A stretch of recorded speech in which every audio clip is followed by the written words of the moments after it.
Goblin-In-Law presents Deranged Cinema! With Robert Zhivago Jr. This week we're celebrating the late great Jack Arnold, a stellar director who taught monsters to swim, men to shrink, and aliens to make us feel, well, just a little guilty for wanting to shoot them.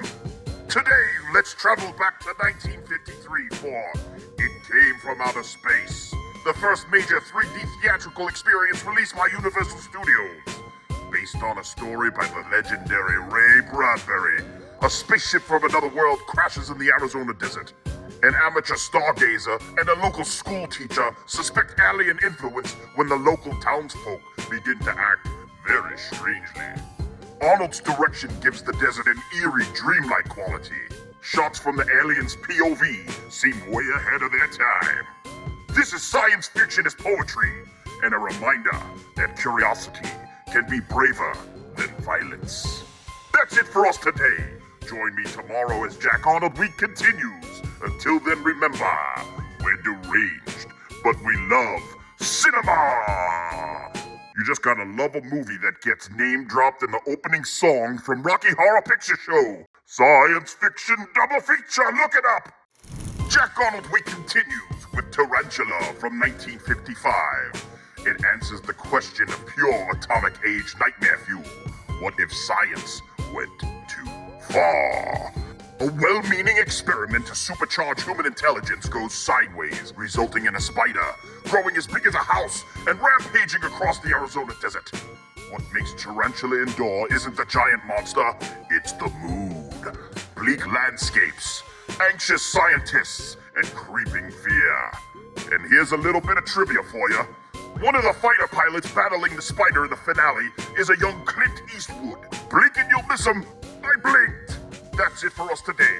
Join me tomorrow as Jack Arnold Week continues. Until then, remember, we're deranged, but we love cinema. Word to the wise, just because you can make something bigger doesn't mean you actually should.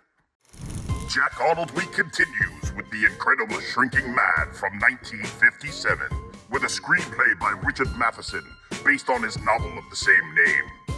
After being exposed to a mysterious mixture of radioactive mist and insecticide, a regular guy begins to shrink, but he never stops. This movie isn't just about a gimmick, it's about identity, masculinity, marriage, and what happens when the world keeps moving forward without you. The special effects are astonishing for their time. False perspectives, massive sets, and two of the most unforgettable showdowns in movie history, Man vs. Cat and Man vs. Spider. If you think the 1950s sci-fi movies were all just rubber suits and ray guns, this one proves there was also some poetry involved. That's it for us today. Join me tomorrow as Jack Arnold Week continues. Until then, remember, we're deranged, but we love cinema! Sometimes the smallest movies ask the biggest questions. Jack Arnold Week continues with High School Confidential from 1958. Get ready for music, narcotics, and moral panic. The movie opens with Jerry Lee Lewis pounding on a piano and playing the theme song. Honestly, it's a perfect vibe. Meanwhile, the adults are clueless or also terrified by the American youth. But here's the secret. This isn't a joke. It's stylish, tense, and the kids feel dangerous, not goofy. The paranoia is real. And Russ Tamblyn, he's magnetic. The perfect embodiment of cool with a side of menace. If you think high school movies didn't get edgy until the 70s or 80s, then you skipped class and you need to check out High School Confidential. That's it for us today. Join me tomorrow as we continue Jack Arnold Week. Until then, remember, we're deranged, but we love cinema. Stay cool, Daddy-O. Jack Arnold Week continues with No Name on the Bullet from 1959. A quiet dread is unleashed when a mysterious hired gun rides into a dusty town and refuses to say who he's there to kill. And that's the genius of it. Every man in town starts to wonder, is it me? Is it something I did? Have the bad deeds of my past finally caught up with me? Audie Murphy is ice cold, calm, polite, but terrifying. He He doesn't threaten anyone. He doesn't have to. The town does all the work for him. This is the kind of movie that proves you don't need monsters, blood, or jump scares to create tension. A Western where the deadliest thing in town is fear. That's it for us today. Join me tomorrow for our Jack Arnold themed Saturday double feature. Until then, remember, we're deranged, but we love cinema. The scariest thing isn't always death. It's knowing you might deserve it. Jack Arnold Week continues with a Saturday double feature.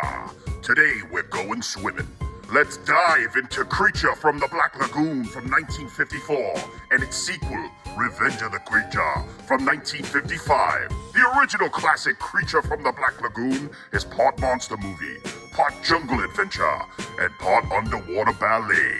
You must see this movie in 3D. It still works. The spear guns, the clawed hands, the drifting bodies, they were all designed to come right at the audience. Then, Revenge of the Creature. Gillman is captured and shipped to Florida and displayed like an attraction at an aquarium, only to escape and stalk the patrons. Half sequel, half tragic encore, and yes, it was shot in glorious 3D as well. The underwater photography featured in both movies is absolutely stunning.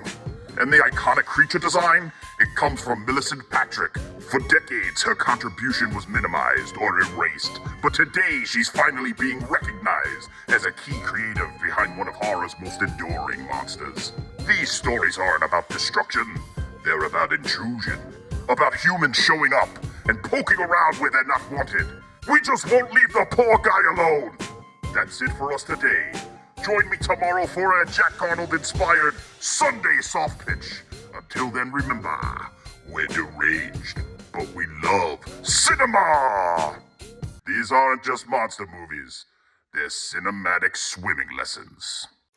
On today's Sunday Soft Pitch, I present Moth Madness, which is available exclusively at Yuki and John's Patreon buffet. Join me tomorrow for a new week of recommendations.